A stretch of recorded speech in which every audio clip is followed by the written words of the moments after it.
Hello friends, I'm just going to do an unboxing of the FE 200-600mm f5.6 to 6.3 GOSS Sony alpha lens, as this is the full frame 200 to 600 G lens. So as soon as you open the box, you're presented with a case. This will extend to the full length of the lens and will provide you a soft semi-waterproof bag to be able to put the lens in. After that, on this left side here, you have the instruction manuals and the limited warranty, which are presented in a variety of languages, and nothing under here. So as we open it, we're presented with just a lot of normal cardboard packaging, and there's only 3 things which are in the box. So number 1 is the lens hood. The lens hood looks metal, but is made of a very lightweight plastic. It's very convenient to put on and off the lens, and it can stow on the lens as well in a upside down position. You also get, which is more fiddly to extract, the official Alpha Sony strap that you can attach to the lens. And the lens itself, I will show this as well at the end, next to a Tamron 150-600 and also on the actual Sony camera. So here is the G Master lens, quite long, and the really nice thing is as you turn the ring to go in and out, obviously you don't add any distance, which is a huge difference to the other lenses. So for example, if I immediately show you the Sigma next to it, bear with me as I try and manage both. So here's the Sigma. Please disregard this, that's just the lens hood, so it's slightly unfair at the moment. So when you see those next to each other, they are of a similar size. This is just slightly longer because obviously the lens ends here. However, when I zoom to 600mm, you can see there is a significant difference there. However, obviously when I zoom here, there is no movement, which makes it great. Also, the turn on here is a quarter worth of the lens, so you can zoom into birds in flight very quickly. Here is a lot of effort, which is why people are favouring the Sony lens on the Sony mirrorless body. There's actually one other thing which I realised isn't attached to the lens, which is this. So this allows you to mount it to a tripod. It's a very fantastic mechanism. So it just literally locks on, and there is a button here which allows you to take it off. This also means if you wear a strap across your body, it's brilliant because you can't take it off of most other large lenses. So for example, this one is a brilliant example. This is all totally fixed. I can't get it off when I've got a strap, so I have to unhook the strap or do something awkward like this. This is brilliant. I can be holding it, leave that attached to the strap, dangling from my shoulder, and then bring the lens up, attached to the camera, so that I can photograph the wildlife that I do.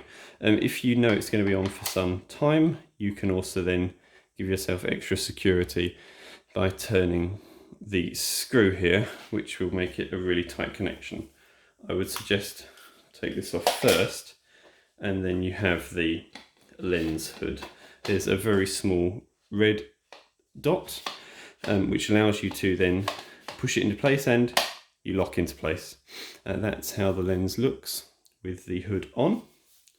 And also, if you'd like to see it compared to the Tamron, because these are both quite famous makes, though not much difference.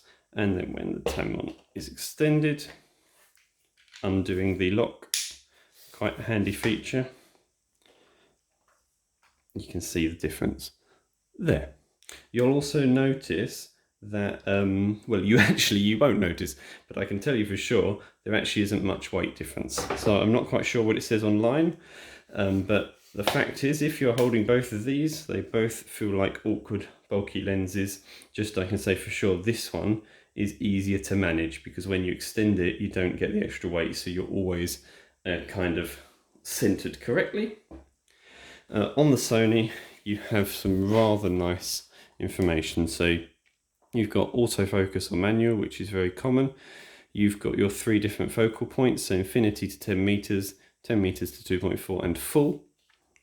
Optical steady shot on and off.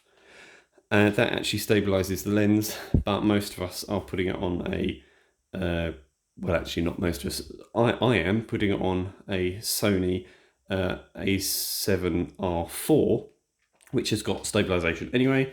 And then you've got your different modes. So 1 is your general purpose use. 2 is if it's going just left and right across the frame, maybe a duck swimming from left to right. And 3 is erratic movement for birds in flight. You then also have 3 usable buttons on it, which all do the same thing. And when you push any of them, depending on which position your hand is in, it will lock your focus in one place. Okay, let's put the Sony on it and you can see what that's like.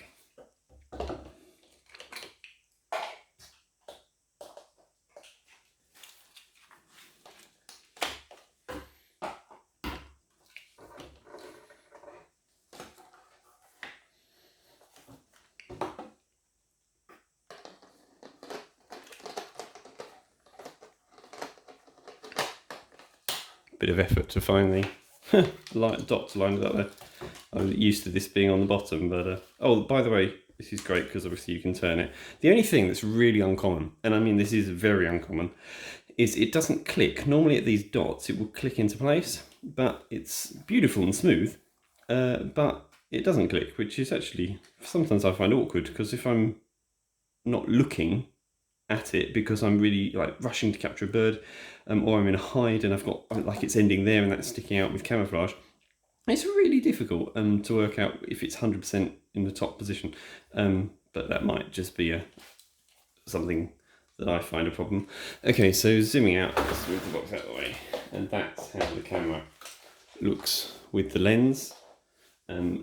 And if you would like to see it compared, I know many people are thinking of switching from a Nikon D850.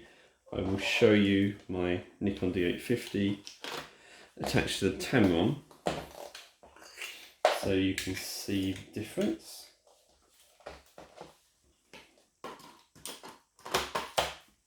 And let's just undo this. So the Sigma actually like this better, you can hear. You could also, they're obviously aware that the Sigma goes a bit further because you've got a longer shoe on it, which to be honest I also like slightly better. But there's no denying that the fact that you can take this off on the fly is a good, very, very good point. And let's just put those next to each other like so. So you can see, let me manage the camera slightly to put it down. And let's zoom in very slightly. So you can see there, they are practically the same. The only difference is, of course, when I zoom in,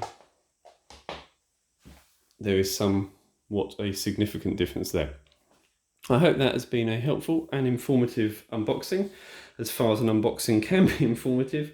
So there is the Sony a7r4 attached to the 200 to 600 Sony G lens. Thank you very much for watching.